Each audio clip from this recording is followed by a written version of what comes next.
Hello students, आज हम लोग फिर ये किडनी से ही कंटिन्यू कर रहे हैं। किडनी से पहले वाले क्लास लेक्चर में हमने बताया कि कैसे फिल्ट्रेशन होते हैं, कैसे किडनी टॉक्सिक सब्सटेंस को फिल्टर करके यूरिन के रूप में निकाल देती है। वो पहला जो होता है जिसको बोलते हैं अल्ट्रा फिल्ट्रेशन। दूसरा हम किडनी का जो फंक्शन है जानते हैं वाटर कंट्रोल। क्या बोलते हैं? वाटर कंट्रोल, यानी कि देखिए वाटर कंट्रोल। अब देखिए वाटर कंट्रोल कैसे करता है। वाटर कंट्रोल का मतलब जो होता है जैसे फिल्टर्ड हो जाता है तो करीब करीब तो जो ब्लड में जितना भी 100% जो ब्लड है जो है प्लाज्मा पार्ट है, ठीक है, प्लाज्मा में भी जो जो लिक्विड पार्ट है, वाटर पार्ट है, पूरा फिल्टर्ड हो जाते हैं। समझ रहे हैं ना? तो पूरा 100% लेकिन वाटर को क्या करते हैं कि फिल्ट्रेशन हम लोग बता दें जीएफआर होते हैं A180 लीटर पर डे। एक दिन में 180 लीटर फिल्ट्रेशन होते हैं। 180 लीटर तो हम लोग क्या यूरिन के रूप में तो निकाल नहीं देते हैं, तो उसमें ओनली सिर्फ 1% ही हम लोग क्या करते हैं, बाहर निकालते हैं। ठीक है, तो हम लोग का यूरिन आउटपुट 1.5 से 1.8 यानी कि 1% से भी बहुत कम मात्रा जितना फिल्ट्रेशन होता है उतना हम लोग निकाल पाते हैं। ठीक है, जीएफआर का।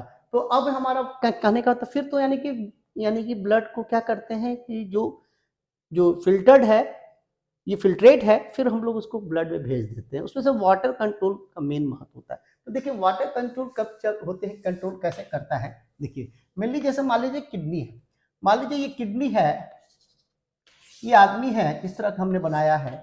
अगर मान लीजिए इसके बॉडी से बहुत सारे वाटर निकल रहे हैं, डिहाइड्रेशन भी हो सकते हैं, ठीक है, मान more and more water release, ठीक है, रिलीज फ्रॉम, ठीक है, या डिहाइड्रेशन या कोई एक्सीडेंट हो गया, ठीक है, तो या भी देखिए यहाँ से खूब वाटर निकल रहा है, तो डिहाइड्रेशन का मतलब मोर। तो पहला प्रोसेस ये हुआ कि हम लोग यहाँ से वाटर खूब निकल रहा है, यानी कि चाहे तो डिसेंट्री हो गया, डायरिया हो गया, डिहाइड्रेशन हो गया, कभी एक्सीडेंट हो गया, तो बहुत बारे में ब्लड ही निकल गया, तो बहुत सारा वाटर भी निकल गया। अब ये क्या करते हैं कि दूसरा ये इसमें इसका जो चेंजेज आते हैं इसके ब्लड पे पड़ता है। तो हम यहाँ पर दिखा रहे हैं कि ब्लड का ये ब्लड वेसल्स है। क्या है? हम लोग दिखा रहे हैं ये ब्लड वेसल्स है। ये क्या है? Blood vessels. अब ये ब्लड वेसल्स में क्या होते हैं? ब्लड वेसल्स में ब्लड रहते हैं। अब ब्लड से वाटर ज्यादा निकलेगा तो सॉल्यूट की मात्रा बढ़ेगा, सॉल्यूट की मात्रा बढ़ेगा तो इसमें क्या दिखाएंगे कि हम लोग कि ये ऑस्मोटिक प्रेशर ओपी, ठीक है, ओपी क्या होगा? इंक्रीज कर जाएगा। क्या होगा? इंक्रीज हो जाएगा। ऑस्मोटिक प्रेशर यानी कि सॉल्यूट से रिलेटेड होते हैं, सॉल्यूट बढ़ रहा है तो ऑस्मोटिक प्रेशर बढ़ रहा है। Osmotic pressure is directly proportional to solute. अब यहाँ पे सॉल्यूट बढ़ रहा है तो ये क्या, अब ये क्या कर रहा है, ये सिग्नल देता है कहाँ? हाइपोथैलेमस में। ये पहला दूसरा प्रोसेस है, ठीक है, स्टेप बाय स्टेप समझेंगे। तीसरा प्रोसेस जो है ये कहाँ जा रहा है? हाइपोथैलेमस। अब ये हाइपोथैलेमस, अब हाइपोथैलेमस में ये तीसरा जो है आपका हाइपोथैलेमस में, इसमें ऑस्मो रिसेप्टर सेंटर होते हैं। Osmo receptors centre. देखिए अब ये ऑस्मो रिसेप्टर सेंटर क्या करता है कि ऑस्मो रिसेप्टर सेंटर आपका क्या करता है, ये हाइपोथैलेमस में, अब ये क्या करता है, एक्ट करता है, सिग्नल देता है। ऑस्मो रिसेप्टर सेंटर को बताता है किसके? पोस्टीरियर पिट्यूटरी को।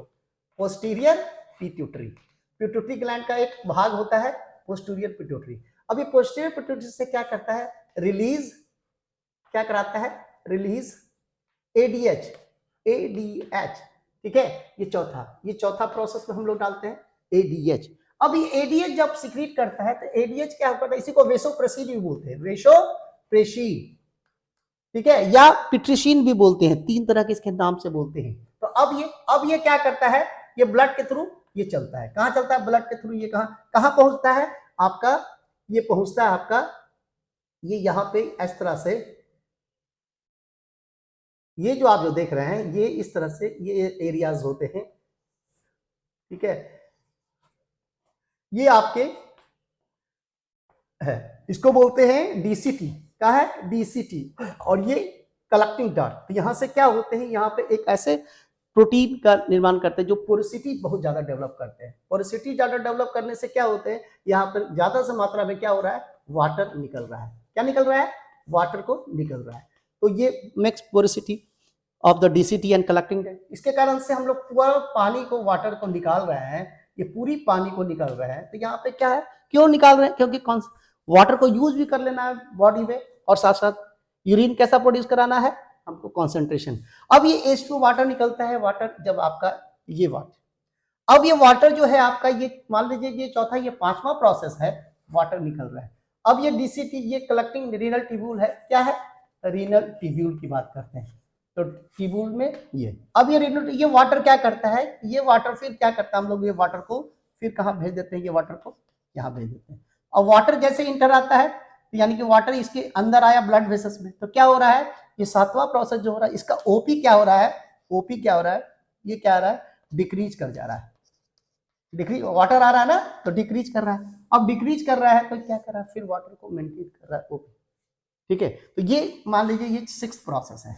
कौन सा प्रोसेस है, ये। तो इस माध्यम से हम लोग इस तरह से, इस लेवल से हम लोग कंट्रोल करते हैं। When the loss of the water from the body, either dehydration, dysentery और loss of through the blood oozes, ठीक है, any kind of then it increase the osmotic pressure of the blood and then send the signal to hypothalamus, which contain the osmoreceptor center, and which a hypothalamus stimulate the posterior pituitary to release vasopressin or ADH, which reach to the kidney tubule, both DCT and collecting duct, and makes porosity to release more and more water, and then water goes back to the blood and decrease the osmotic pressure of the blood. So this is the way to control the water and reabsorb the water. So this is the second function of the kidney to